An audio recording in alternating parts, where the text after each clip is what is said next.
towards democracy and the rule of law in our country, and also ensuring that there is protection and observance of fundamental rights and freedom. You'll excuse me, I will start with the English version, then I'll go into Luganda. Kansoko Luzungu, then nzile ku Luganda, because the message is a bit summarized and clear. I want to applaud you, ladies and gentlemen, countrymen, wherever you are, for your efforts towards democracy, the rule of law, and human rights protection. We are in these efforts, particularly as human rights defenders, and as well as citizens of Uganda. We have a solid and constitutional duty to protect and ensure that there is observance of the rule of law in our country, and citizens must enjoy their fundamental rights and freedom, whether in Uganda or even abroad. It is a duty of our country to ensure that there is protection and defense of rights of Ugandans, even while living in a diaspora.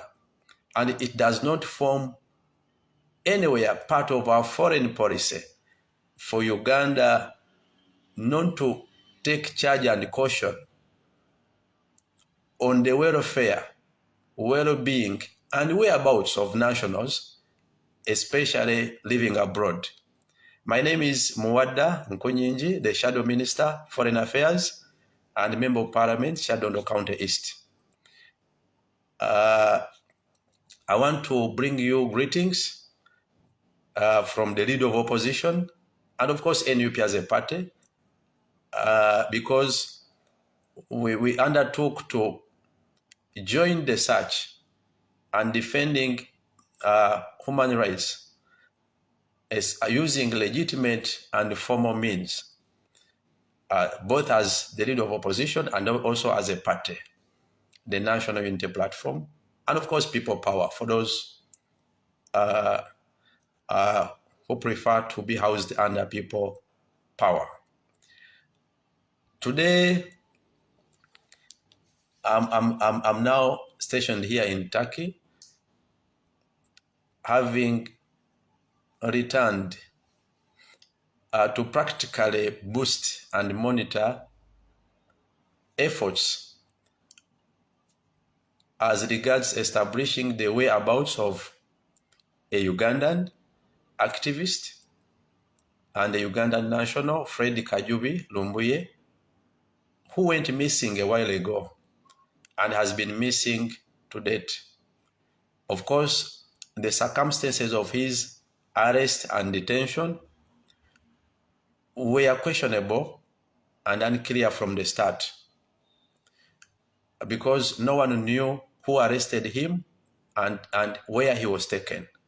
Of course, prior to my coming, we have done diplomatic engagements within Uganda with the government of Turkey, and as well we have also engaged the government of Uganda to come out clear and brief us on what it meant by the attempt to deport LUMBUYE. Of course, as I reported a while ago and sometime back, that through Parliament of Uganda and through our Foreign Affairs Committee of Parliament, of course, as well with my involvement as the Shadow Foreign Affairs Minister, we put government on task and the line ministers to account for LUMBUYE wherever he is. Well, they were saying the negotiations were ongoing, but we wanted certainty. They are negotiating of a person who we can't know and trace his whereabouts. And the government of Uganda categorically came out and said LUMBUYE is still in Turkey. After that engagement, I also engaged the ambassador of Turkey in Uganda, Ambassador Karim Arup, who equally confirmed that LUMBUYE is in Turkey. Of course, as a follow-up, I eventually returned to ensure and boost up our efforts to, first of all, ascertain if LUMBUYE is in Turkey, and if in Turkey, then where is he detained? Those were primarily our initial and preliminary efforts. And after identifying his whereabouts and where he's detained, then we come up with a way forward. Of course, I returned, and we have been I've been assisted and handling most of this matter with our lawyer, counsel ADNAN Sahin, and his law firm. We followed a number of legal processes involving court and as well involving the immigration system, and mounted a search. Of course, after the search, we had to agree on the follow-up process. So we mounted a search, and in summary, I can comfortably and confirm to you all that LUMBUYE is in Turkey, detained at KOCAELI Foreigners Detention Center in Turkey here. We visited him yesterday. Of course, the detention center has a number of foreigners, but LUMBUYE is alive. Is alive. He can speak. He can talk. But of course, bored and depressed because he's in detention. And in his own words, he narrated that they had briefed and told him that he was to stay in the detention center for 6 months. I think he has been there for now. I think he's coming to 2 or 3 months. I haven't calculated properly. But LUMBUYE is detained at KOCAELI Foreigners Detention Center. We accessed his file record and his detention documentation. Of course, it indicates on the record that he was detained at Istanbul Police, then taken to the other prison, to one detention center, which we last visited the other time we came, and then he was transferred to KOCAELI Foreigners Detention Center. Indeed, KOCAELI is a detention center. It's not a prison, and it's not a police post or police station.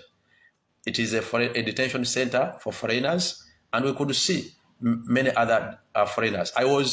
I visited LUMBUYE together with lawyer ADNAN Sahin, the two of us, and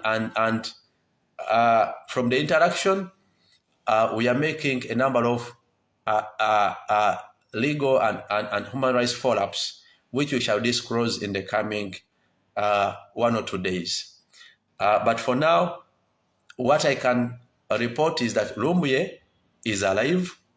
LUMBUYE thanked all of you countrymen, wherever you are, for your efforts towards his freedom, and he remains strong.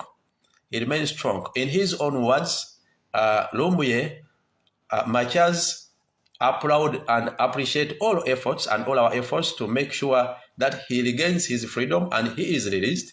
However, he was very clear that he does not want to return to Uganda. I marked it as a very important statement. So we are going to focus on efforts and legal and human rights efforts, one, for his release, and two, where necessary and where possible, for his subsequent relocation to any other country, which is allowed and acceptable under international laws and the laws of Turkey ably protects immigrants, asylum seekers, refugee seekers, among others, and respects the international laws, at least from our initial findings locally here on ground. So I can comfortably report LUMBUYE is detained at KOCAELI. He is alive. He is alive and can speak, can talk, can walk. Apart his only challenge he claimed is he's bored, of course. He has been in one place without meeting people, talking to people. At the detention center, he's not allowed to use phone. He's not allowed to take photo. He's not allowed to generally to receive any visa anyhow. And I think that is subject to the Turkish system. We could not interfere a lot. but at least he's allowed legal access and legal protection, and is allowed to take up his rights. I can confirm that we are steadily moving, and by the time I return to Uganda, we would have moved a step. Of course, we are moving well with and progressing well with our team of lawyers. I also want to be clear that the search and defense of LUMBUYE is public. There's nothing to keep silent or to hide, because first of all, he's a public figure. Two, we are using lawful and legal means. Legal and lawful means are always open, and the courts are equally open public courts. So all processes are public, and they are the known legal processes across the world. Maybe what changes significantly is the language, but the legal processes to follow are normally normal. And I want to report they are equally affordable, because for example, the only expense we have incurred does not exceed, in terms of practical legal expense here, it does not exceed $300, $1 to $300. So I want to applaud that at least the Turkish proper system is affordable. Is affordable, and I believe we can actually afford the process. Because the first step was, first of all, identifying where he is. We could not agree with our lawyers much until we identify the location and detention center of LUMBUYE, and we identified it, and we talked to him. I can confirm that I and Mr. ADNAN visited LUMBUYE yesterday. Secondly, we are now studying the entire details of his file and the records, so that we can now comprehensively come up with a proper engagement of the lawyer, with the certainty that this is what we are going to do, and these are the legal steps we are going to do, and then we are going to discuss it, of course, as lawyers, and agree what is the appropriate course of action. Then we can now formally engage the lawyer on the next step and process. So I'm reporting what we are doing formally. If there is another one doing anything, I cannot comfortably comment. I'm reporting what we are doing on behalf of the party and on behalf of on behalf of the opposition and the party as NUP. What the formal processes we are trying to put in place, and of course quote us from what we are only releasing. Two, we have not sanctioned any payment anywhere, and we cannot report on any other payment anywhere. What I can report on is the simple, affordable cost we have so far incurred in terms of the search, which does not exceed, in my knowledge, $300 only. The other processes and narrations you may hear from there, I've seen so many questions here. Please don't ask me, I don't know. I'm telling you what we are handling and what I know. Because I'm trying to answer some of the questions even as I address you. Secondly, so we are now trying to go through most of these other preliminary legal steps. Even as I speak, the lawyers are on process. They are making a number of processes so that we can finally come up with a comprehensive plan on the right legal course of action. Now, the first step was identifying where he is detained. After identifying where he is detained, we are going to come up with now a comprehensive course of action, agreeable and discussed between us and as well with the party, and then we shall update you accordingly through the party channels. So for now, I'm reporting the status on ground, that the first step was discovering LUMBUYE's existence, and that LUMBUYE is alive and where he's detained. This was very key and instrumental in our processes. But we want to thank you for standing up. We want to thank you for the solidarity. We want to thank you for the efforts. And we want to assure you that together, we as people, it is not an effort of one person. It's an effort of all persons and all people. So it is our collective and joint effort. Every one of you has done something. Even those who have raised out their voices that free LUMBUYE, you have been fundamental and instrumental. So I can report for now formally that LUMBUYE is alive, LUMBUYE is in Turkey, and LUMBUYE is detained at KOCAELI Detention Center here in Turkey. And LUMBUYE thanks you all. And as well, LUMBUYE is continuously praying that we do all what is possible in our means to ensure that he regains his freedom, and as well to do all what is within our means to ensure that that he has safe destiny after prison or after detention, after the detention center. But I want to applaud also the system, the Turkish system. We found some ease in so now I can report comfortably that LUMBUYE is alive. LUMBUYE is, and we are doing all what it takes. I believe in the next few hours or between now and tomorrow, we shall update you on our final position on the right course of action we have zeroed on after an engagement with the lawyers, and as well continuously to thank you for all your efforts. I thank you. Let me now turn to Oluganda olulimi lwaffe olw'Uganda. Olulimi lwaffe olw'Uganda. One, mbaniriza for this online press briefing. Mbaniriza tuwayemu wano ku mutimbagano ku nsonga za muganda waffe Kajubi Fred LUMBUYE. Munajjukira emabegakaawo nti LUMBUYE yabuzibwawo oba oliawo LUMBUYE yakwatibwa mu mbeera etaategeerekeka, ne tusigala nga ebibuuzo bingi ku ani yamukutte, baamusibiddewa, ye ali luddawa, era akaseera konna akayise kabadde kakola muyiggo okuyigga okumanya LUMBUYE ani yamukwata era yamusibira luddawa.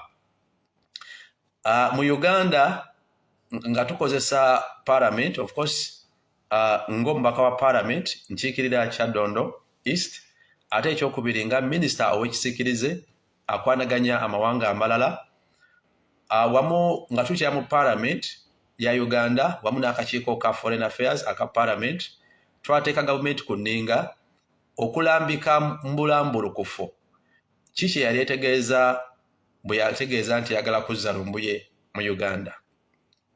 Abaminisita ne gavumenti ne bava ku lwa gavumenti ne bavaayo ne balambika nti finally LUMBUYE baali tebannamuzza mu Uganda, akyali mu Turkey, newankubadde waliwo enteeseganya wakati wa zi gavumenti ne Interpol.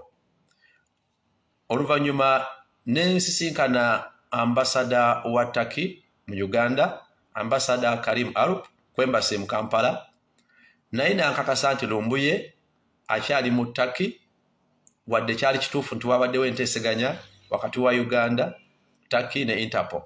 Naye nankakasa nti LUMBUYE mulamu era akuumibwa mu detention center ey'abagwira mu ggwanga lya Turkey. Of course kyetwasigaza okukola kumanya detention center yo yeeruwa, ambasada gye yayogerako, kubanga ebigambo bya ambasada byali bikwatagana n'ebigambo by'abaminisita bye baatuddamu nga bayita mu parliament. So ku lw'ekibiina ne ku lw'oludda oluvuganya gavumenti mu parliament, n'enkomawo mu ggwanga lya Turkey, okuba nti tukola omuyiggo okunoonyereza LUMBUYE wa wennyini wasibiddwa. Era mbadde nkolagana era tukyakolagana ne balooya baffe akulembera omwami ADNAN Sahin munnamateeka wano, nti olunaku lwajjo ne looyo ono twasiibye mu kkooti y'e Istanbul nga tulina ebiwandiiko bye tunoonya ate bye twagala. Bwe twavudde mu kkooti nga tufunye ne muwa clearance ezitulaga ekkomera mwe tulina okulaga, ne twolekera ekkomera ne bayita KOCAELI. Ekkomera eryo si kkomera ly'abazzi ba misango bano aba bulijjo, wabula ekkomera oba kifo ekiyitibwa awakuumibwa abagwira naddala abalina emisango egyekuusa ndowooza ku butuuze n'obusenze bwabwe alisangibwa balita KOCAELI VALILIGI naye nga bakuumirawo bagwira. Wala nnyo okuva mu Istanbul twavugidde ddala ebbanga ddene ne tugendayo nze ne lawyer ADNAN era mbakakasa awatali kubuusabuusa kwonna LUMBUYE twamusanzeeyo. Mbakakasa awatali kubuusabuusa kwonna LUMBUYE twamusanze mulamu. Mbakakasa nti LUMBUYE twamusanze mulamu, asobola okwogera, asobola okutambula, asobola okutuula, newankubadde ng'alabika ali depressed oba mukoowu olw'okuba ekifo mwali abaddemu ebbanga ddene ate nga tekirimu kwetaaya okufuluma. Ekyokubiri nga bamukugira okuwanyisiganya amasimu oba okukuba amasimu oluusi okuwandiika ebisinga babikugira kye twasanzeeyo ku ground wadde ebifaananyi naye nga gyali mulamu era olw'okuba nti omuyiggo gwa LUMBUYE tugukoze mu lujjudde ekifo mwakuumirwa nakyo kya gavumenti so partly twabadde contented nti finally LUMBUYE tuzudde waali era LUMBUYE gyali era akuumirwa mu KOCAELI Detention Center ey'aba foreigners wano mu ggwanga erya Turkey ate mulamu. Newankubadde ng'omuntu yenna ng'asibiddwa of course aba amenyebwa aba depressed oba kimukooya okubeera mu kifo ekimu naddala nga tolina ddembe lya kuwuliziganya na banno abali ebweru. Neebaza nnyo lawyer waffe ADNAN gwe nagenze naye okuba nti tulaba ate tukonfaminga ku LUMBUYE alina okuba nti twayise mu process yonna eya court. Ekyokubiri oba kyakusatu nti process gye twakakolako ebadde wakati w'okuba nti ebadde enzibu okufuna amawulire naye tebadde ya bbeeyi. So far mu butongole ndowooza ku process eno ey'okumaliriza search in summary ndowooza twakozesa $3 nga 3 zokka ez'Abongereza ng'oggye naddala in terms of legal fees. So twagala nnyo okubeera abalambulukufu ffe ku kye tukolako ku lw'ekibiina mu butongole. Bwebaayo abalala bonna balina programs endala sinza azoogerera wabula njogera ffe kye tukozeeko mu butongole ng'ekibiina. Ekyokubiri kyabadde kyakusooka kuzuula LUMBUYE asibiddwawa. Olumala okuzuula LUMBUYE wasibiddwa olwo balooya olwaleero ne wenjogerera fayiro twazifunye ezikwata ku misango gya LUMBUYE tubadde mu kuzeekenneenya n'okuddayo mu kooti okompeyalinga then finally tugenda kuddamu okutula ne balooya tukkaanye line gye tugenda okukwata mu kudifendinga n'okulwanirira eddembe lya LUMBUYE. Luli kibadde kizibu kubanga tewabadde mawulire ago ate mu process y'okwengeginga legal service wabaawo okusooka okumanya mugenda kukola ki era mutya. Oluvannyuma lw'okuba nga tumaze processes ez'okwengeginga n'okumanya service zonna nga lwe banazo falinga eziddako nga tumaze omuzuula olwo tujja kuvaayo n'okumwengeginga additionally formally ate olwo ekibiina kijja kuba nayo kijja bakifulumya mu bulambulukufu enteekateeka ezo. So for now tewannabaawo bwetaavu tesobola kugamba nti waliwo bwetaavu of an expenditure ngezaawo kwanukula ebimu ku bibuuzo ebiri muno nga bwe njogera kubanga process gye tugendako ze twakamala okukozesaako ziri $300 zokka 1-300 1,200 eza Bungereza ezatuyambyeko mu legal search n'okufuna clearances. Any other expense tugenda mala kukanya formally ku line of defense ne legal line ey'okutwala. So tetwagala kukozesa speculation nti ate kino because enkola ey'amateeka generally yeefaanana mu mawanga gonna era toteeba nteebe wabula erina kuba factual and practical. Ate ne lawyer tasobola kumanya kyakukola paka ng'amaze ofuna access ku records n'okumanya ki ekinaakolebwa. So kyembanyonyola for the steps ze tutwala oba ze tuteekinze mu butongole. Of course amaloboozi na buli muntu yenna avuddeyo mu nsi yonna okuba nti obanja Lumbuye naawe opostinze nti free Lumbuye olina kyokoze kuba finally wakati w'olutaba lw'okuzuula wawaali tusobodde okufuna wawaali. Of course buli muntu bw'aba alina kyakola. Many times abadde bambuuza that they are seeing so multiple updates nti buli omu bw'aba alina kyakola ekyo buvunaanyizibwa bwe okukyogerera. Nze ogwange gwakwogera ebiri fomo bye tukozeeko ku lw'ekibiina bye tusobola okuripootinga mu butongole era nga tumaliriza okumala engagement zaffe ne lawyer nga tumaze n'okukanya ku line of defense or line ey'okukozesa mu mateeka.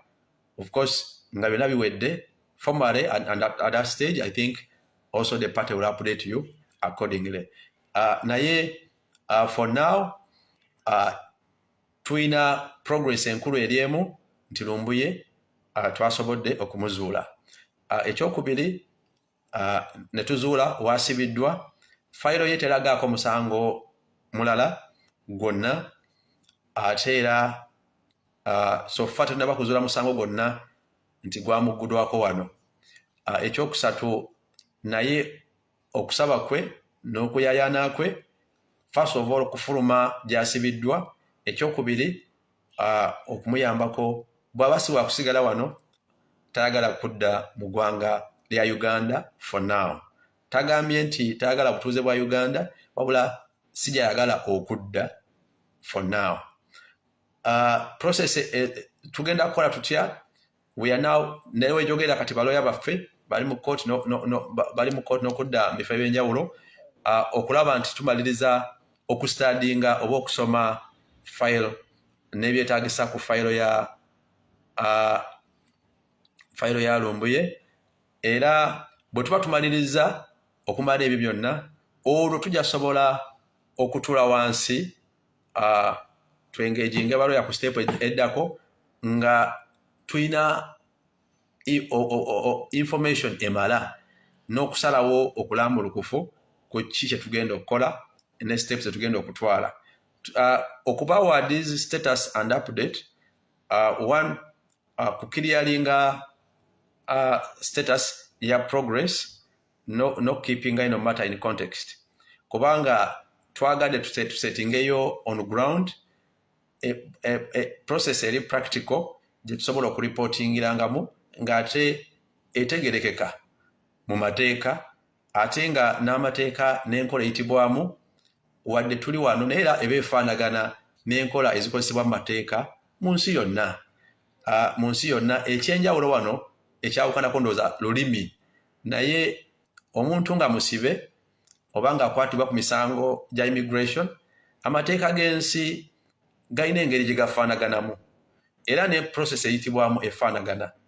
Ate njagala n'okukiryalinga air nti omuyiggo n'okulwanyirira Lumbuye si byakyama era si bya nkukutu binakolebwa mu lujjudde kubanga one Lumbuye is a Ugandan, two Lumbuye is a public figure, three twagala ku defendinga n'okutaasa Lumbuye nga tukozesa amateeka n'enkola ennambulukufu emanyikiddwa mu mateeka era enkola ennambulukufu tebagikweka kubanga ne kooti ziba za lujjudde ziba open court ne woba olina defense era eba eyo defense eri mu mateeka era buli nkola eyitibwamu erina kuba nambulukufu. So tewaliwo kyama, tewaliwo kyakweka, tewaliwo ki. I don't agree with abalina mind ne ideology nti kati waliwo ekyama waliwo ki. This is a person, ono muntu akwatibwa ali mu detention center. Tukakasa nti wabeera mu detention center gavumenti ya kuno ebeemanyi era ne gavumenti ya Uganda ebeeteesigana neya wano era naye ebeemanyi wakoze ki, wakumibwa. Eyo si problem, si issue. Kyenkanankana n'omuntu ali mu Uganda bw'aba aluzira abakiga abawa. A prison or detention center is a detention center. Rights nazo zibeera rights nga bwe zirambikiddwa mu mateeka. N'okudefendinga omuntu mu nkola emanyikiddwa mu mateeka era nakyo kirambulukufu okozesa standard ezimanyikiddwa wano oba ne mu nsi yonna kubanga zeefaanana. So njagala okukiryalinga the air nti ffenna awamu buli omu alina kyakoze, abamu bataddewo maloboozi, naye kyatuleese wano okuteekawo process eri organized and clear gye tusobola naffe okulipootingako, kubanga process ey'amateeka eba y'amateeka ate na buli kitambula kiba kitambula mu formal lines ezimanyikiddwa. Newankubadde nga buli omu yenna kyakoze, buli omu yenna okufaayo kwe, tukweyanza era tulowooza nti kulina kyekukoze. Of course nebaza nnyo bannayuganda mu nsi yonna okuba nti mwasitula amaloboozi ne bannayuganda mu Uganda. N'olunaku lwajjo oluvannyuma lw'okuba nga nvudde mu kkomera bwe nakomyewo at my hotel, nalabye a lot of visitors abagenyi abankyalira ab'enjawulo from Turkey here nga batukulisaayo era nabo mbeebaza nti mwalaze concern okuba nti buli mwenna mufaayo, n'abakubya amasimu abaweereza message mwenna mwebale. Kaakati so status ya Lumbuye bwetyo bweri nti entongole twakazuula waali ne tuyogerako naye ne tumwengeejinga era ne lwenjogera olwaliro balooya bakyaliyo era bazzeeyo kubanga bingi ebinokolebwa. Tumale okwetegereza fayiro ye bujulizi biki ebiriko, then tukanye with the lawyers nti okusinza ku kino mu mateeka there's no option eziri available, then tukanye nabo on kiki bazzaako okukola era nakyo tujja tukya-updatinga naye so far nebaza mwenna ne balaya baffe kuba nti omulimu ogukolebwa mulungi. Of course ebibuuzo simanyi oba mmaze nyanukudde bulungi, ebibuuzo bingi. Ebibuuzo bingi, abalala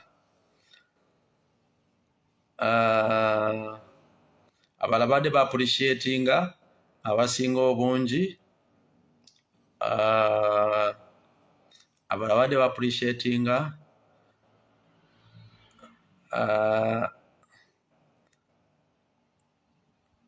I think majority babadde bagamba weebale. Kibuuzo ki wano kyesizeemu bwe mbasikira wano kiwandiikaawo.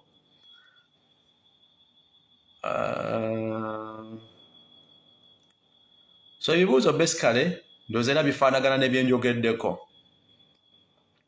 Ebibuuzo bifaanaganye n'ebyenjogeddeko.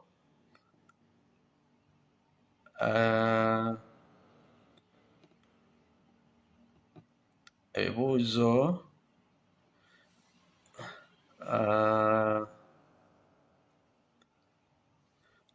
waliwo n'omwami abuuza, I think is Opondo, you asked if it is true that Lumbuye is there. I think I would advise you to read properly most of our release, Mukuru Opondo.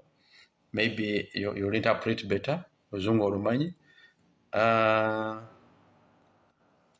Abala ndowooza abala bonna ebibuuzo bye babuuza ani awandiise wano. Council, is he safe where he is? Well, Lumbuye ali safe gyali kubanga kifo kitongole. Kifo kitongole. Omulala ngambye how much we contribute. Tetwagala kukola guesswork. Naye so far process eri affordable.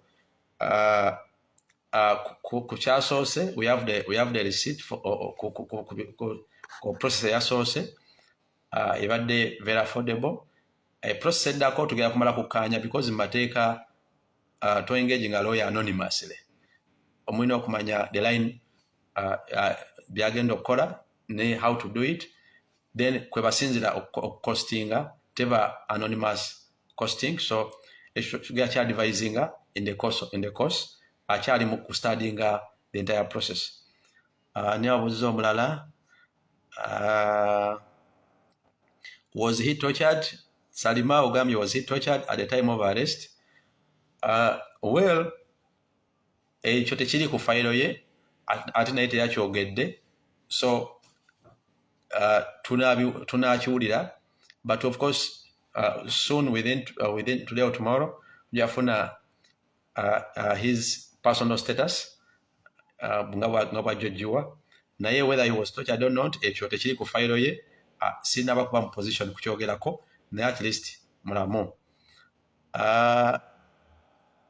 Ono mulala agambye, I think he should record a voice note or what? He should record a voice note. Omulala agambye he should take a photo. Kakati bantu baffe tuli mu system eyensi endala. Tuli mu system nga omusibe buli kyayoya kisoboka okukiyoya, naye omuntu ng'ali mu detention center yeewa enkola omuntu gy'asobola okwetaayizaamu, whereas kirabika nga munda baba treatinga nga abantu era bafuna ebyokulya ebyokunywa kwebaka, kubanga nga tusobola okulaba through the windows at least mulimu ebitanda, mulimu emifaliso, tebasula ku semidi, mulimu ebitanda, mulimu emifaliso, ate nga banyo you could see them nga gye bawangalya waggulu, flats singa komera nga ine Uganda, naye ku nkola y'okuba nti bifaananyi biki simanyi masimu voice biki, ekyo sinza alina omuwa olukusa. Ekomera lirina omuwa ki olukusa. Bwe liba nga ekomera n'abasirikale tebalumuwadde, kuba ekifo kikuumirwa abasirikale, abapoliisi, abattaki n'abamagye n'abebibomboola, naye nga tebakutte mundu, sabayeko na mundu, naye nga bawangala buwangazi casually. So far ffe we twamu interactinze naye nga tebakkiriza ofomale lukusa lwa simu oba lwa bifaananyi oba lwaki naye. So sifa abamuwa olukusa, era bwe banaaba batuuse nga bakkiriza olukusa olwo sobola odukozesa, naye I think buli omuntu alina ekirowoozo kye yandiyagadde nga bwe yandibadde ayagala okumulaba, naye nawe kimanye nti ezo ndowooza zo ffe tukubuulira kye tusanze ku ground nga twengaginga the authorities. Oyinza okuba ne wish esinga obungi, naye kino kye kiri practical. Ate buli detention center amateeka g'osangayo ne oba togaagadde, gw'oba osanzeeyo at least ekisinga obukulu twakizudde nti mulamu, ate ne batukkiriza okumwengaginga. I think ekyo kiri a better step ahead. Omulala ambuuza voice notes biki. Well, ffe twagala ba updatinga ku bye tukoze, bye tutalinaako bukakafu, bisobola okuba ebituufu, bisobola okuba ebikyamu. Kakati essaaki ya Lumbuye erimu amaloboozi ag'enjawulo. Buli muntu alina kyagamba, buli muntu alina kyakoze, buli muntu alina kyalipootinga, buli muntu akola ki, wabula ayagala ofollowinga ebiri form of bye tukola, bye tuwaako update. Naye ate sisobola kuba mu position kwaseesinga abalala, so bye sinaako update wadde progress report sibyogerako. njogera ku bye tuba tukozeewo ne kye tusuubira okuzzaawo. Ababuuze ennyo ku support and send is okay. Naye for now, tetulina any total engagement plan. Tukyagi processinga. Sabantu abuuza ku bya cost tusasule biki si bwe kibeera. Mu mateeka to engaginga munnamateeka awo anonymously. Wabaawo ensonga naddala ku nsonga kati ng'eno. Ate tetwagala ku reportinga from anywhere, from no source. We want to report formally. So lawyer tetwasoose omutaskinga kutuyambako nga tukozesa system ya wano ey'amateeka tuzuule Lumbuye wasibiddwa tuinteractinge naye. Ekyo twakikoze at a very simple and affordable cost. Cost which is chawedde. The next step, the lawyer and the team, but again getting ahead. Our lawyer is studying the file and also engaging Lumbuye within the day. Today, to some other formalities, no understanding the entire file, no coming up with a better discussion on the course of action eyamateka. Because ebintu tebikolebwa because waliwo aweereza message mukole kino, olaga mukole kino, olaga mukole kino, ojasanga nakubira simu nikatuga akola kino. All those are ideas. Naye teziriko track and follow up. Zisobola okuba ennungi, zisobola n'okukola, and I even see many of these ideas. Naye that's not how they do things. Ebiba reported because an approach etasobola ku accountinga na ku fast trackinga teba nyangu. Tusazeewo okufollowinga process gye tusobola oku fast trackinga nti bwe tuba taking the step tusobola okumanya nti eno step egenze maaso. Naye this anonymous way buli omu n'agamba nkoze kino, we can't stop anyone, but it cannot stop us from also putting in place an organized channel, whether in etuyambeko, whether ngekoze yoka or in addition with another. Naye we don't downplay any efforts, but we are only putting in place the system and mechanism gye tusobola okufast trackinga nga kyetwogera tuba tukimanyi nti kyekyo ate nga ne mateeka ga wano tukigoberedde ate nga formally atwengaginze akikolako, and more importantly ngeri open and transparent kuba gwe tuyigga is a concern of not only us but the entire world and globe. All the people want to know the process and follow up. We don't want to report from rumor, we want to report from facts. Kwe kulaba nti tukola kye tusobola mu nkola gye tumanyi nti esoboka ate etegerekeka mu mateeka n'embuntu oba oli wano oba toli wano. Abalala babuuza mulala abuuza I think ono agambye lake I think how do you no precisely for this question omanya munasonyiwa sigasoma gangwa. The lawyer we visited, talking the lawyer ADNAN, you know the same lawyer we try meeting the last time we try hiring omupya and put on this matter. Ate twagenze enze ne lawyer ADNAN noza ekyo nkikuzeeko ne tulaba Lumbuye, and I can comfortably report Lumbuye gyali era mulamu. But from now ongoing still we believe is accessible gyasibiddwa, but of course once you follow the guidelines of the detention center, whoever would want to cross check and confirm, that's why twakikoze mu lujjudde. The place is called KOCAELI. Anyone bwabanga following the system nga wanted to also visit, I don't know, it depends ku system yawe newankubadde a little strict, but at least tuli comfortable nti asibiddwa wano webayita KOCAELI. era waali era waali. I think so many people raising ebibuuzo ebyekwasa ku sente. No, I don't want us to confuse efforts ze tulina okukola ku Lumbuye to confusing only on financial needs. And following the party discipline, we don't want to engage in a lot of multiple and uncoordinated and informal collections. In these formal processes zetukola,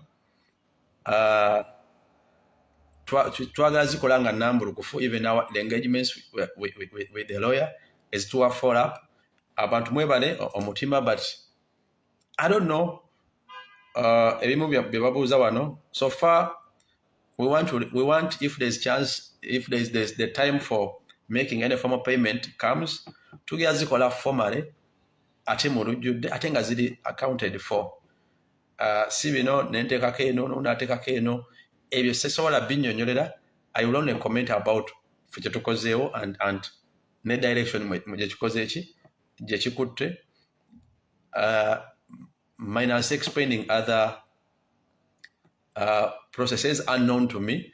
So I only talk about these processes which we know as zetutaddewo ate mwe tufunye results. Kuba ordinarily before we came, obanga sinaba kujja wano, ffe tuba tetumanyi Lumbuye gyasibiddwa wadde komera mwali, nasobodde dizuula lunaku lwajjo. So nze ndipotinga ffe kye tutuuseeko ne kye tuzudde, ate ekirungi bifo biri public n'omulala yenna aba asobola okukola ki okuzuula. Ate ne lawyer bwe twatuuseeyo, ekirungi twakozesezza formalities za wano era ez'amateeka mwe twayitidde ne batuwa clearance ne direction nti mugende wano. Twasookedde ku Court ya Istanbul ne Immigration Directorate ne tufuna clearances ne confirmation nti mugende at this detention center, era ne tugenda ku that detention center ne tumusangayo. So process gye twayiseemu was precise and clear. So nze njogerera process ffe ze twayiseemu okuva we twakoze eki, okuva we twazze, ate nga eyo brief tetubadde nayo before.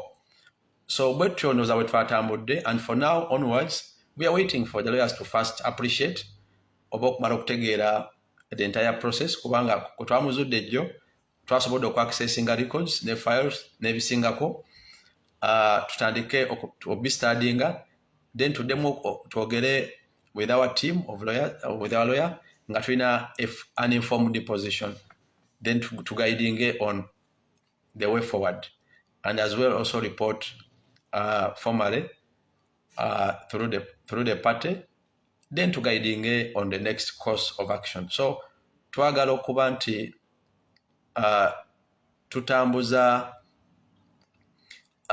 tutambuza process y'okunoonya n'okulwanyira Lumbuye omuddiza eddembe lye nga si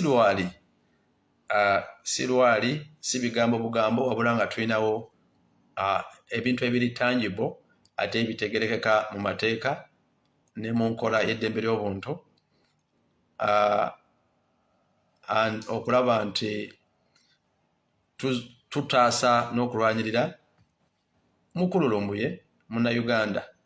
Era ffe olumala okusetinga standard zino, tujaleka tiimu yaffe the lawyers to continue, kubanga era toyinza mujjayo na bigambo, olina kugoberera process eri mu mateeka agattaki nga bwe galambikiddwa. Of course wabaddewo a lot of call from different countries abagamba nti balina kye bakozeeko okulaba nti bagezaako musabira those asylum. We hear a lot of those. Naye zonna tujja kukozesa balawyer baffe okuveetinga what is workable and what can work and what is accurate, because for now so many voices to Sabieno, but who is the paperwork? So tetugenda kugendera mu assumption oba mu kutebereza. Through the lawyers we shall subjectinga byonna ebikoleddwako to the legal team, but to verify and vet, because bwebaayo any efforts ne muntu yenna asobola okuyamba in terms of the other countries, tujja kyengaginga at that stage, and I think the party and the leadership will update you. Waliwo abuuziza ku Council wa Mary at a moment nagenda okuva mu Uganda nga naye asitudde kutwalibwa mu ggwanga lya America okwongera okoperatingibwa naye he was away of tumusabira ndowooza yatuuka mu ggwanga lya America naye bwe baamutwalira yali bubi, because ndowooza yafuna emergency operation ndowooza ku byenda bye oba ku lubuto ne babiteeka wabweru okubanga bataasa obulamu bwe, era yagenda okugenda mu America ng'ebyenda babitadde wabweru okutaasa system ye okuba nti ekola. Lwakuba nti musajja mugumu, yali alabika nti olabanga alina amaanyi naye nga yali mu serious critical state in terms of his digestive system, n'ebyenda nga amaze okusaanukula wano ate nga alina okutambula a long distance okugenda nafunya operation. Naye tumusabira tumanyi nti ajja kubeera bulungi. What cases were framed about Lumbuye? For now ku file kuliko just visa kuba nti teyalina visa ya Turkey eri updated, so ndowooza kyekiriko for now. Tetwasanzeyoko any other case for now, naye the lawyers are still studying it, tulabe nga tukola ki, tuvaayo ne now logical course of action, n'okulaba nga we can find out if any other effort. Unagambye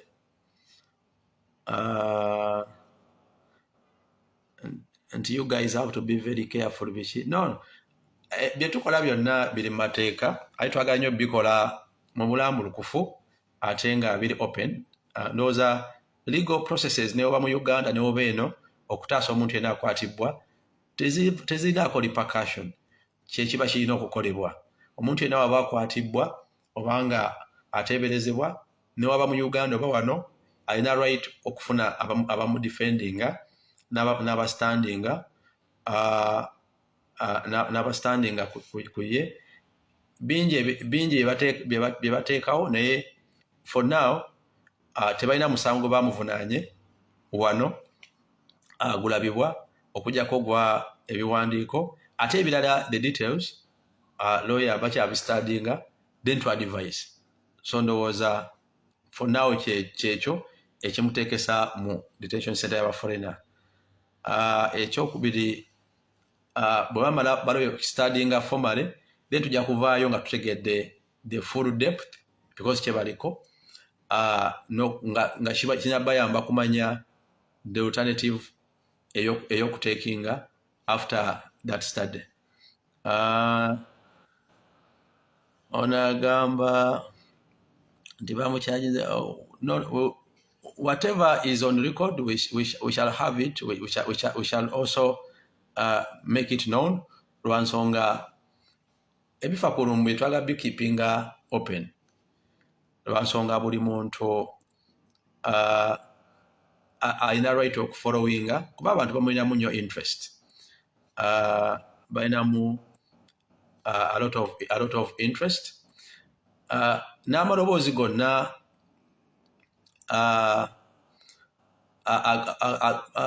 agogera, so tulowooza nti fight ne struggle y'okutaasa Lumbuye tugenda gikola mu lujjudde ate mu mateeka, nga tufollowinga amateeka aga Turkey n'amateeka g'ensi yonna, and where necessary naga Uganda. Ate ebintu bya immigration, ebintu bya prison, ebintu bya detention byefaanana. So there's teri kyanjawulo. Bw'oba osaba muntu okufuluma okweyimira, it is normal. It is the same process. Tosobola teekawo processing nga yo wekka.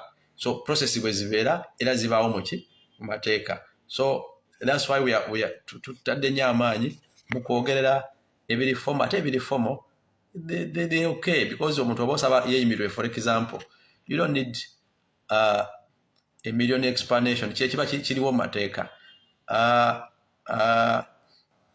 Kyekibawo mu mateeka. Then bino nti bamukyajinze eki bakoze batya, we cannot borrow. Tesobola kwewola guesswork. Kyetumanyi nti so far waali tannatwalibwa mu kooti yonna, so aba tannaba kubeera nti akyajingibwa. However, ali mu state gye tugamba nti badde bamunoonyerezaako on what they call on possible allegations, naye nga ekisinga okuba observable ku record kya immigration status oba immigration status ye kyekisinga okuba visible on file, and tujja commenting the details of it after the ongoing legal verification and engagement, both of the file and the other processes. Kakati omulala agamba nti mwe of course I'm seeing so many concerns nga zogera ku people's name. I don't stera nnyo kwanukula on people's name.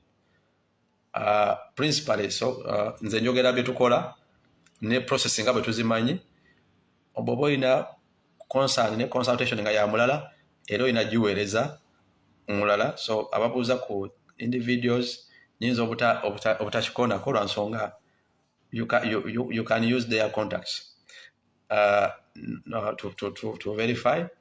Ffe twogera ku process nga bweri n'oku appreciate nga buli alina kyakoze eki, buli alina effort gy'ataddewo mu ngeri emu oba mu ngeri endala.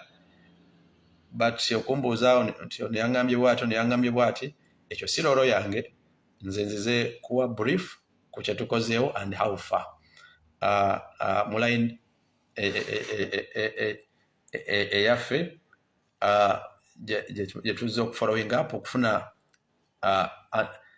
an organized and formal line of defense okulwanirira muganda waffe Lumbuye nga tukozesa the legal system. Kuba ebigambo tubyogedde, abantu babyogedde, but I'm focusing on ebiri practical steps, biki bye tulina ebiri tangible, ebiri practical bye tuteekinze, not ono yaŋŋambye bw'ati, ono yaŋŋambye bw'ati, ono yaŋŋambye bw'ati.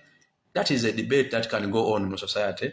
Tetugirinaako mutawaana, and naye for now we are focusing on ebiri formal bye tusobola okureportinga nti tukoze kino, tuzzaako kino. Bwe bayina ekirala nga kiri useful, we shall capture it in wakati wa kino kyonna, because ultimately buli effort eyambako muganda waffe Lumbuye okufuna freedom tugiwerokaminga, naye ffe tujja kwogerera the formal line nga bwe tuba tugirambise mu search eno. Ndowooza ebibuuzo byo byadde bingi, naye ndowooza ebisinga obukulu mbikoze kimbizeemu. So mu bumpimpi Lumbuye gy'ali ne Turkey, Lumbuye ali mu kkomera ery'abagwira KOCAELI, Lumbuye mulamu, ate Lumbuye ayagala kuva gy'asibiddwa, ate era Lumbuye tayagala kudda Uganda, ayagala either afulume yasalewo gy'alaga oba tumuyambeko bw'aba abavuddeyo, oba nga avayo butereevu okudda wala wona waba akoze eki, waba yagadde, ate mbulambulukufu So lawyer waffe akyetegereza bino byonna, then tutuuke tutuule wamu tukanye ku kiki tumwagaza atukolere ku LUMBUYE, ate bino tugenda bikola nga bwe biri mu mateeka aga wano ne mateeka g'ensi yonna ne mu protocols eza eddembe ly'obuntu. So bijja kuba birambulukufu, si bikweke, bijja kuba birambulukufu ate nga biri clear, kuba kye tunoonya kutaasa muntu and values za NUP yonna gye tulaga. Twagala nnyo openness, ate twagala nnyo transparency, ate twagala nnyo okuba nti tugoberera amateeka.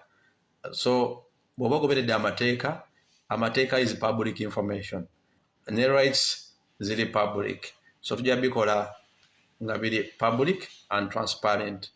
Buli step ekola ki etekingibwa,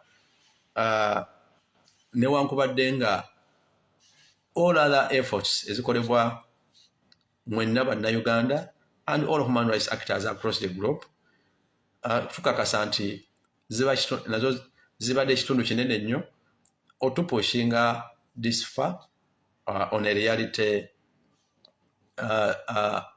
position. So principally luli ebadde search nga tukya searchinga okuzuula omuntu waali, because omuntu amala kumuzuula then oli okumanya kakati wemuzudde bamuvunaana kiki ekiriwo era mugyewo ntya. Kati step gye tuddako nti tumuzudde, wasibiddwa era wakyali. Kati kye tuddako kumanya nti mu mateeka ga wano ne mu mateeka g'ensi yonna katumuggyawo tutya.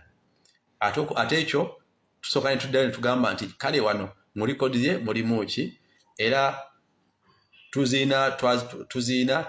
tuzetegereza tulabe kati mu likodi ze n'okusinza ku fayiro n'ebiteekeddwawo mu mateeka ga wano osobola kukola bwoti, n'ag'ensi yonna osobola kukola bwoti. Ndowooza kati ye step gye tukola ki, gye tugendako, era tujja ginnyonnyola mulambulukufu here and also nga tuyita ne mu pate yaffe back in Uganda as well. Ekyokusatu, at that stage tuba tukimanyi nti tugenda ku engaging this lawyer for this and this. For now kibadde kya kusearchinga na kuzuula, which was very very simple, cheap and affordable from our side, our formal and official side. Era tulowooza nti ne step eziddako zijja kuba within the understandable and means. Kyetusinga okulwana okulaba nti tubikola mu bulambulukufu ate nga tukozesa channels n'amakubo ge twesiga amalambulukufu. So for now mwebale nnyo. That is so far the official status gye twakatuukako, era I find it pleasant and fair that at least we can now comfortably say LUMBUYE ali mu Turkey, LUMBUYE ali mu KOCAELI, ate LUMBUYE mulamu. Ebirala ebiddako we shall use the law and human rights okulaba and then report accordingly. Kyemmanyi nti certainly agenda kufuna eddembe lye. Mwebale nnyo buli omu kyakoze, mwebale nnyo amagezi besobodde kuddamu bibuuzo byammwe bibadde bingi maybe nga sobola biraba. Ate in a short while NUP as a party in a press conference back in Uganda ku nsonga endala ez'eggwanga. I want to finish nga okuleka abantu baffe to also follow other events ezigenda mu maaso mu nsi yammwe ne concerns z'eggwanga, naddala okulwana okufuna kutuuka ku nfuga ey'amateeka n'eddembe ly'obuntu. Mbeebaza mwenna amagezi ge mutuwa, amagezi ge mutuwa and encouragement. Tumanyi nti eno search ya ffenna, ate okulwanyira eddembe lya munnayuganda omu, it is worth it. It is worth it. Ne bw'atandibadde LUMBUYE, baganda baffe bannayuganda abali mu United Arab Emirates, Dubai, UAE, mwenna concerns zammwe, we are following them steadily. Ku issue ya passports ne visa renew ne passport application ne renewals, to engaging a Ministry of Foreign Affairs, batugaba bagenda kola ekisoboka okukyanguya because as we stand now mu diaspora monna esinga zona tezigaba gun passport wadde renewal bamala ziza Kampala, so we tasked the ministry but at least meantime nga balinda machinery gwe bagamba banonye ekisoboka kyonna okwanguya that process. So we are alive to that fact. Tuja kifaako abali Sudan, we are putting pressure through parliament ku government ya Sudan ne government ya Uganda ne East African community okuteekawo sustainable safe routes ez'obusobozi bagezaako ebisoboka naye we still continue. Then abali mu Afghanistan, government is claiming nti abasinga babatuuseeko bw'obanga gy'oli ng'okyabuze obanga tonafuna rescue. The government is saying, is insisting nti abali mu Afghanistan mwenna bagenze babajjayo. Actually yesterday the Speaker of Parliament sent me a copy of a version by the Foreign Ministry nga bagamba nti abamu ku bavudde mu Afghanistan babakyazaako mu office yaabwe. I got it from the Speaker of Parliament yazimperezaako as a follow-up. Naye bw'oba abali mu Afghanistan Uganda, we need to be certain. The government is claiming nti mwenna mwakola ki babawa rescue babataasa. Bw'obanga ekyali yali stranded, please reach out to us tukireyuzinge in time, especially Uganda. Our colleagues abali mu Dubai, the embassy assured the embassy ya Uganda mu Turkey ne ministry, embassy ya Uganda mu UAE ne Ministry of Foreign Affairs bangamba nti myezi gumu 2-3 bagenda bagulawo consulate endala in Dubai. They have the embassy and then the consulate okuyambako abantu abali abangi. I don't know how far they bangamba nti it's within these few months egenda be guddewo ng'etandika okusimplifying immigration service ku Uganda eyo ne consular services. So that's the status. Abali of course I'm seeing a lot of challenges ku Uganda baffe nadala abamu abali mu Europe in terms of travels, in terms of restrictions. Unfortunately, the government here tenaba kubeera very clear to engage, to make meaningful engagements ku nsonga ezo. But even as nationals, amarobozi gaffe gamatalinga. So indeed, in terms of our foreign policy, ebintu bingi. N'olwokuba leero naze kwogera ku progress ku Lumbuye, njagadde nkone ku ebyo a few of those or to a guide, and bwebaayo any other these voluntary efforts ezikolebwa abantu sekinoomu, we're also going to engage them okulaba what is it ekyo kyebakozeewo ne kyebasuubira okukola, and we try to put in line all these approaches. We cannot underestimate nti bwebaayo mulala yenna alina kyagezezaako here and there, we are going to reach out to them. Bwebaayo tugamba bonna bareceiving okulaba what progress gye batuuseeko kye bakozeewo, then we can consolidate byonna okutambulira wamu. So I cannot downplay nti if there is any other effort, please share it with us. Tulabe how we can consolidate buli ba players abenjawulo mu search ne defense ya Lumbuye. We cannot ignore any relevance of anyone. So buli muntu alina kyakozeewo, we shall engage them tulabe ekigenda maaso. Like for example, I think in the night I recall Comrade Pato and some lady reached out to me ne bangamba they are giving me some brief, but I said we shall reconcile that nga tumaze ascertaining through our lawyers. They reached out to me. I haven't yet internalized their efforts, but we shall consolidate any effort. Please reach out to us. We can consolidate all these efforts. Kuba buli efforts eri focus to okulaba nga tuliberatinga Lumbuye tujaji incorporatinga naye with certainty. Ate we can only talk about it tonight. And yet I've also received the contact of Uganda about efforts from Europe mu efforts za Lumbuye in Europe, in Netherlands, in so many other countries. When I applaud your efforts, we are going to reconcile zonna after coming up with our formal and organized position here, which will be also in tandem with the party. Then we can now consolidate any other effort so that we have a one solid approach which we can fast track.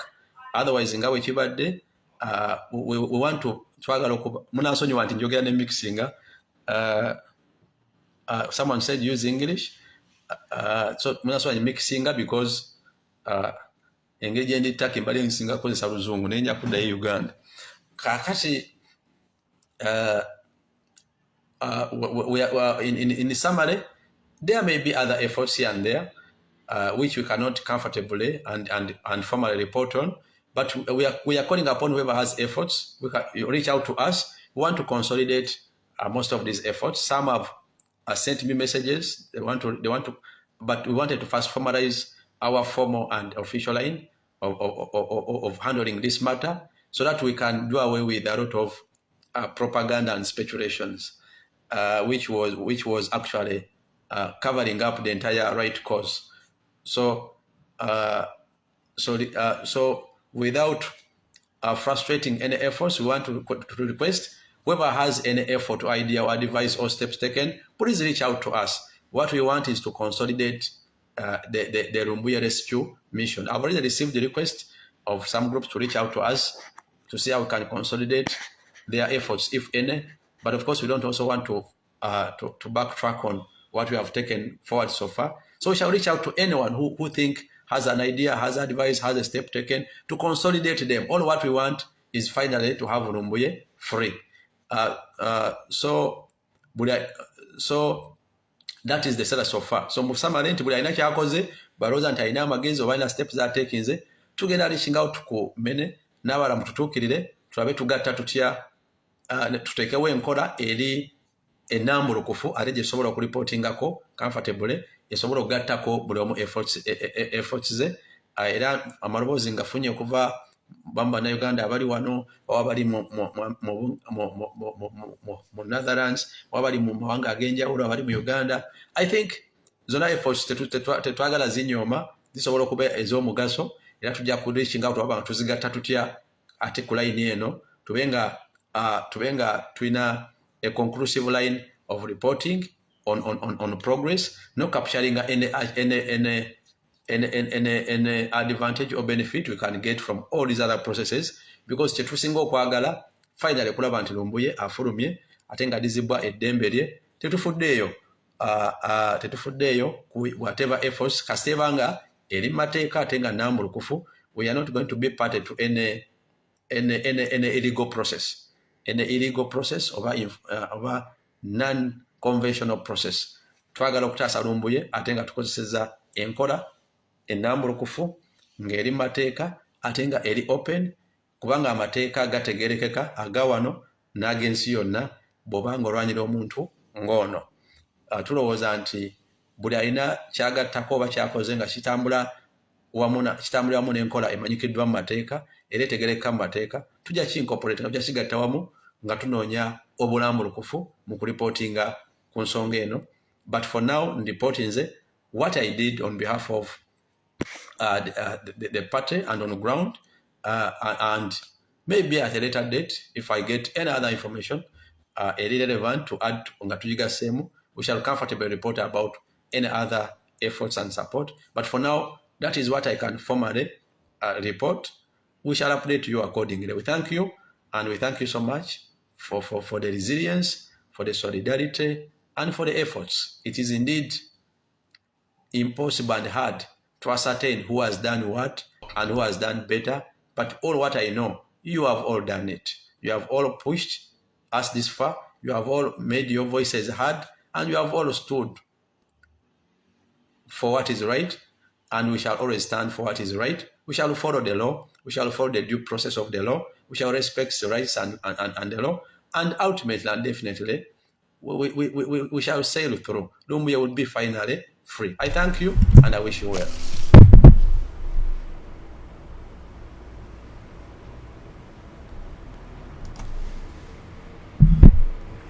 Yes, baganda bange abadde ku press briefing eno. Comrades mwebale nnyo okubeerako, mwebale kulaba, mwebale kusharinga, mwebale na ku likinga video kwa buli omuntu likinga spreadinga abantu babeera nga basobola okufuna amawulire.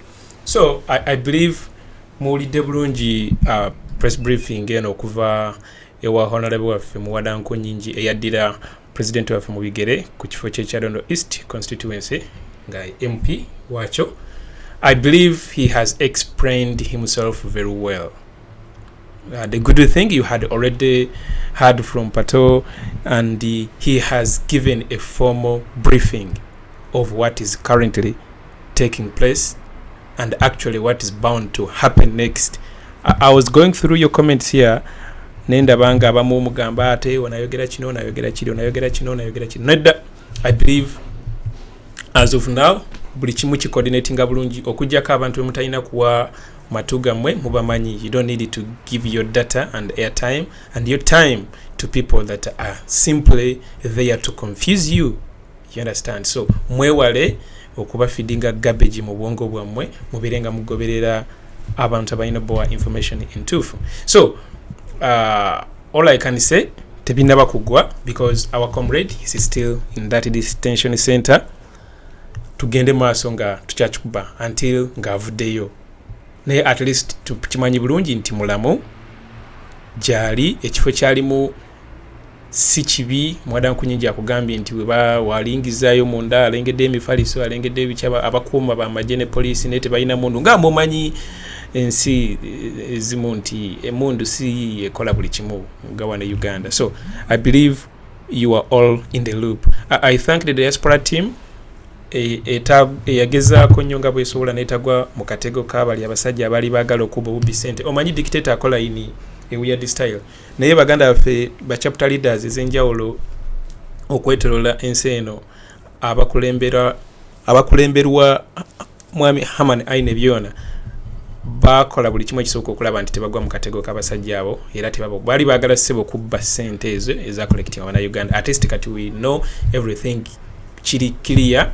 The legal process can now take on. Era nga Muwada bwakugambye nti lawyer wali buli kimu ekigenda okubeera nga kikolebwa kigenda kubeera structured nga si byabali abasajja abali baagala okubba obubbi mubadde mujja mubawulira nga bayogera ebintu ebitakwatagana ate gwe waganda okukola kino gwe waganda okukola kino onaavuma ono onaavuma oli naye ng'omutemwa gwabwe gwali ku ssente abo babagwamu era ndowooza akazanyo kaabwe ko kaakoze eki. Era neebaza nnyo diaspora team. Guys, mwakola omulimu gw'amanyi kuba singa ba actingira out of panic and out of pressure from people bandi badde bakola ensobi naye ensobi tebagikola. Thank you guys, the diaspora team. So waliwo wano omwami bamuyita ebayi mwami bamukyala DJ ko businji yalina ekigambo kyeyagambye nti wano naye simanyi wawuliriza kimbugu wawulira confusion. I told you guys there are people that shouldn't even waste your data. For God's sake, how would you even waste time to switch on your phone ngogenda kuwuliriza confusers? Oba toyina kumala budde oba ogenda feedinga feedings garbage mutwe gwa mbajja bagamba simanyi lumbu yali nakasongola lumbu yali ggulu wajja nti bo bamulabyeko. Muwada Nkunyinji akugambye ya interactinze naye pategulo akugambye ya interactinze naye tebabakkiriza masimu. Galige mateeka ga detention centers okitegeera gemateeka ga detention centers tebabakkiriza masimu tebabakkiriza kuba bifaananyi kutekinga videos kitegeera.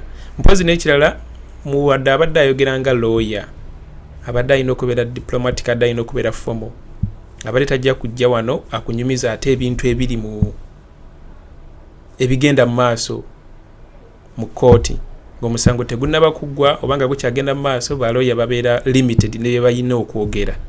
Ekyo I believe you guys know that. So alright, basically that is that. Ngenda kubaddizaako press briefing era ebadde ekamocha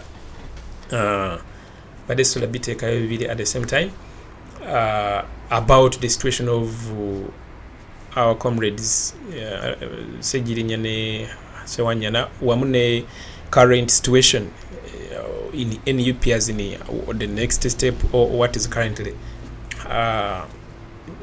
NUP is on right now regarding the ongoing issue. So stay tuned in.